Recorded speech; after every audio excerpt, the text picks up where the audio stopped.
জাহান্নামের সবচেয়ে হালকা আযাব কি হবে শোনো। সবচেয়ে ভারী না হালকা? সবাই বলুন, জাহান্নামের সবচেয়ে কঠিন আযাব না হালকা?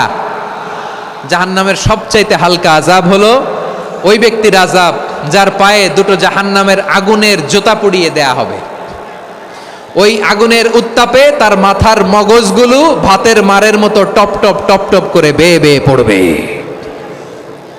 নাউজুবিল্লাহ পড়বেন না?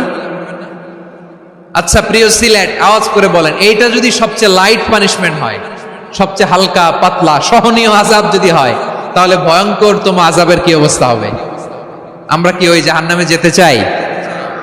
জাহান্নামের অবস্থা এত ভয়ঙ্কর হবে, জাহান্নামের ভেতরে লক্ষ লক্ষ কোটি কোটি কাফির মুশরিককে দেওয়ার পরেও জাহান্নাম বলবে হাল মিন মাজিদ, আরো আছে নাকি, আরো দাও।